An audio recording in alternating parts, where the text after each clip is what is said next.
At Arizona State University, we're bringing world-class education from our globally acclaimed faculty to you. Earn your degree from the nation's most innovative university. Online. That's a degree better. Learn more at asuonline.asu.edu. With so many options, why choose Arizona State University? For me, the only online option was ASU because of the quality. Their faculty was really involved with their students and care about your personal journey. The dedication to my personal development from my professors, that's been extremely valuable to me. Earn your degree from the nation's most innovative university.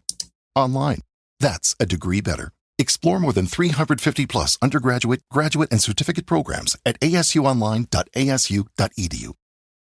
All right, so get this. We're diving deep into the 97th Academy Awards today. Ooh, fun. We've got articles stacked up from Variety and The Hollywood Reporter.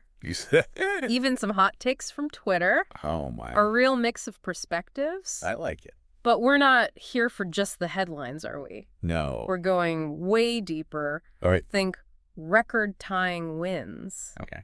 A historic breakthrough. Wow. And even an earthquake. What? Get this. Okay, I'm listening. This year's Oscars. Mm-hmm. They feel like a real turning point, you know? Yeah, in what way? It's not just about who won the awards. Right. It's about what those wins tell us about the future of film. I see where you're going with this.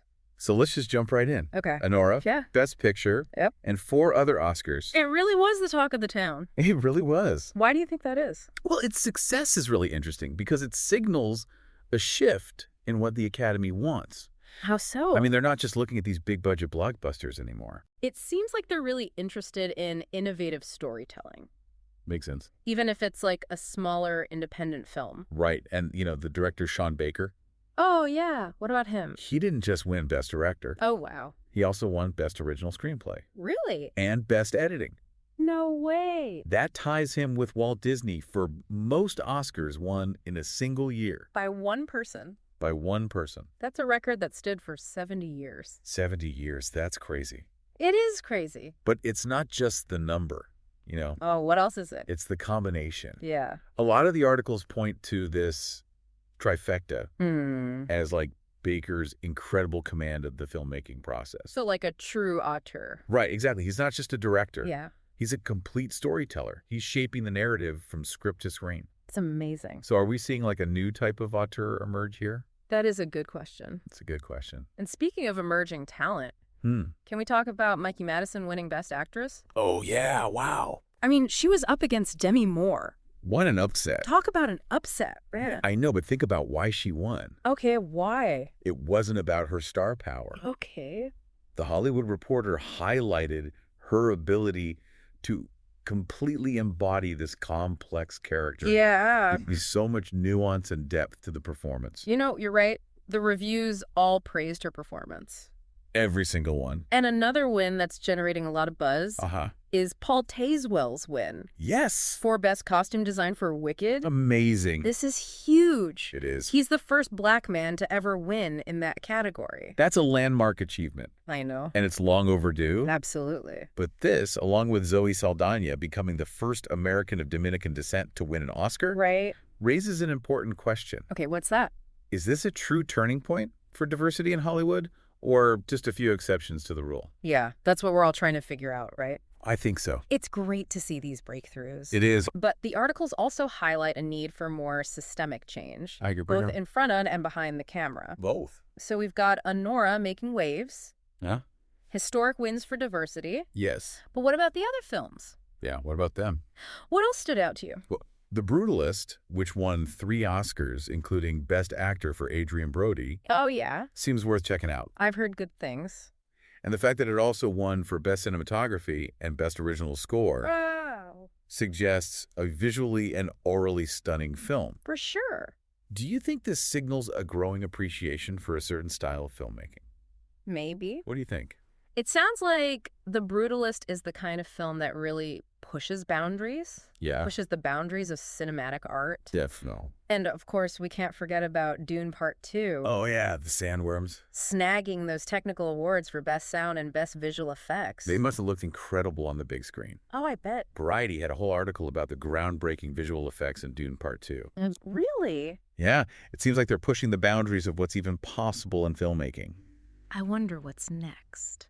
I know. What other technological advances are just around the corner? It's very exciting. It is exciting, but let's not forget about the other winners. Right. Like what? I'm still here won Best International Feature. Okay. Flow won Best Animated Feature. Right. And the politically charged No Other Land won Best Documentary Feature. Okay. These wins highlight the global reach. Yeah. And diverse storytelling that the Academy is embracing. It really does feel like this year's Oscars were a mixed bag. It does. A celebration of artistic achievement, but also a reminder that the industry still has a long way to go.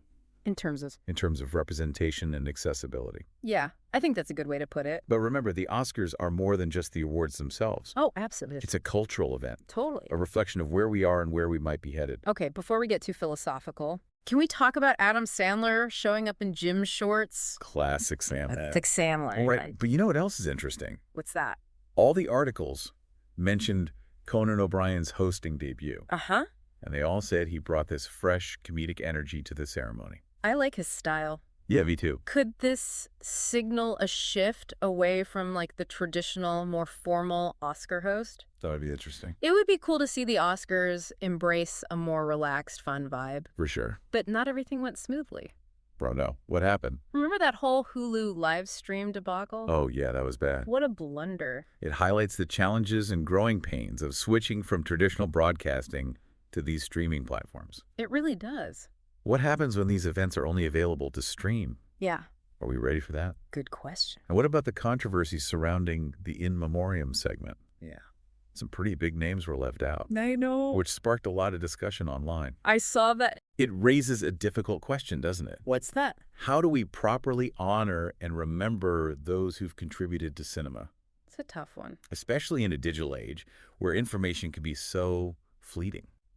So we've got Anora's success, Yep. these historic wins for diversity, the rise of streaming, Yes. the need to preserve legacies.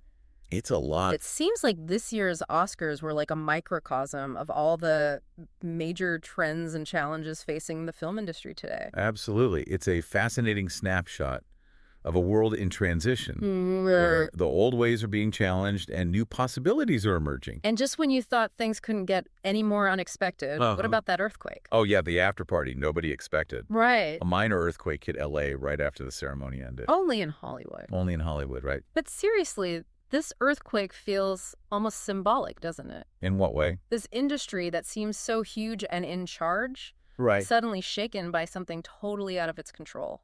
That is a good point. Yeah. You know, it's a good reminder that nothing stays the same forever. Not even in Hollywood. Even in Hollywood. The ground is always shifting, both literally and metaphorically. It's true. And that's what makes the future of film so fascinating. Wouldn't you say?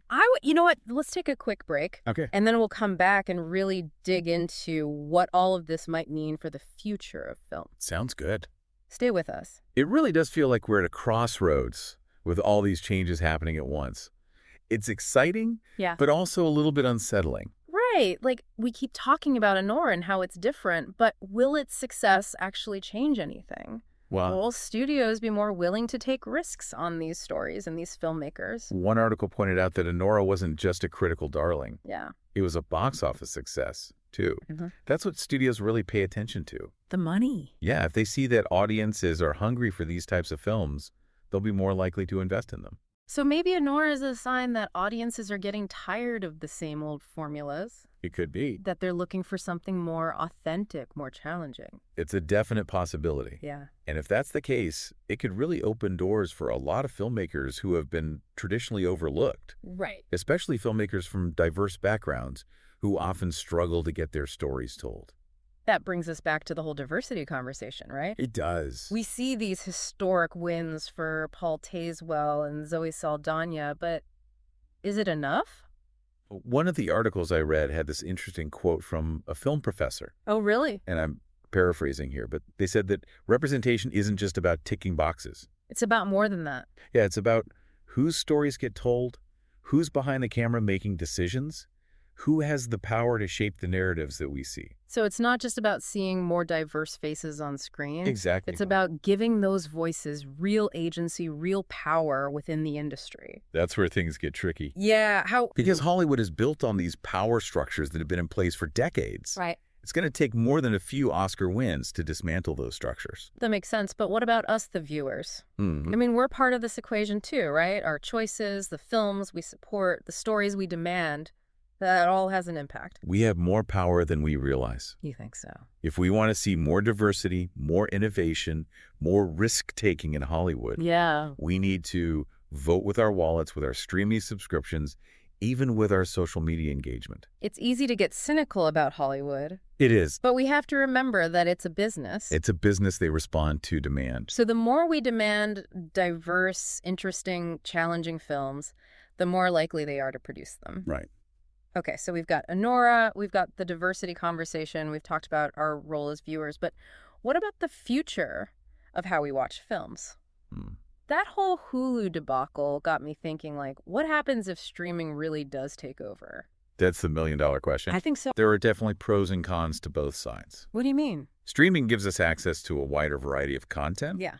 But it also raises concerns about accessibility and affordability. Oh, right. Not everyone has high-speed internet. Exactly. Or can afford 1 million streaming subscriptions. Right. And then there's the whole issue of preservation. Oh, yeah. What happens to all these films if they're just floating around in the digital ether? It's a good question. How do we ensure that they're accessible to future generations? Right, and that's where the in memoriam controversy comes back into play. Yeah. It's not just about remembering the people who've passed away. Right. It's about preserving their work, making sure that their contributions to cinema aren't forgotten.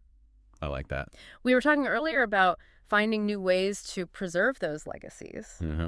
Maybe online archives, interactive, exhibits something that goes beyond just a few minutes on a screen. I think that's a fantastic idea. Yeah. We need to find ways to engage with film history that are more dynamic, Yeah. more interactive. Right, for younger generations. Exactly, for younger generations who are used to consuming content on their phones and tablets. It's about finding that balance, right? I think so. Between preserving the past and embracing the future. And that's what makes this whole conversation so fascinating. I agree. We're standing at this pivotal moment in film history Yeah. where the old ways are being challenged and new possibilities are emerging. And who knows, maybe that earthquake was a sign of things to come. A shakeup. Like a shakeup, reordering a whole new landscape for filmmaking. That's a very poetic thought, but there's one more element to this that we haven't really touched on yet. Oh, what's that? The role of technology. Okay. And not just in terms of streaming and visual effects, Uh, but in terms of the creative process itself. how so? We're seeing the emergence of AI tools that can write scripts,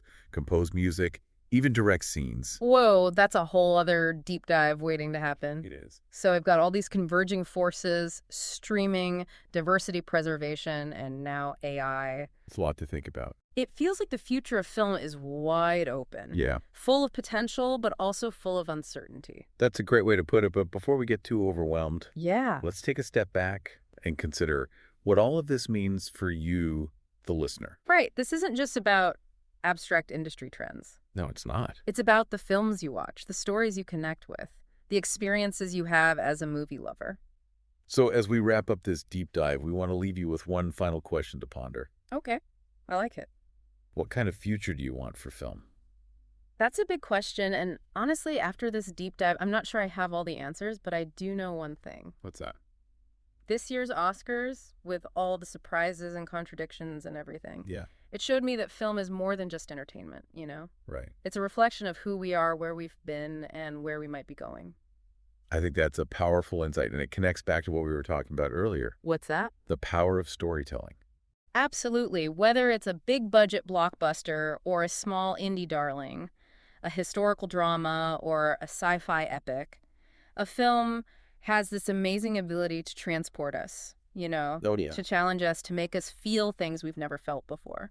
And those feelings, Yeah. the connections that we make with the stories and characters on screen, Uh-huh. they can stay with us long after the credits roll. I agree. They can spark conversations, challenge our perspectives, even inspire us to change the world. And that's why it's so important to have those diverse voices telling these stories. It is. To see ourselves reflected on screen, to Totally. experience the world through these different lenses. The more perspectives we have, the richer and more vibrant the tapestry of film becomes. So maybe the future of film isn't about predicting what will happen. What is it about then? Maybe it's about embracing the unknown, Oh, being that's- open to new possibilities and supporting the stories that resonate with us, that challenge us, that move us. I think it's a great way to think about it. The future of film is in our hands as viewers, as creators, as participants in this ever-evolving art form. So as you go out and watch those films, as you have those conversations, and as you ponder those big questions, remember this. Okay, what? The magic of cinema lies in its ability to connect us, to inspire us, to remind us that we're all part of something bigger than ourselves. And who knows, maybe one day you'll be the one telling the story that changes the world. Until then, keep watching, keep exploring, and keep the conversation going. Today is your lucky day. Today is the day that our $3 website works for you, paying you directly to your PayPal daily. Imagine $3 ongoing continuous payments to your PayPal account. Imagine falling asleep and waking up to $300 in your PayPal account. How would this make you feel? How could this help you? What bills could you pay? What kind of fun could you have? What does that retirement look like now? All for a one-time payment of $3. This website is DFY done for you, fully built and completely hosted, and never stops collecting payments for you. You have spent $3 on coffee on a regular, but that coffee won't help you create multiple streams of income. Click the link below.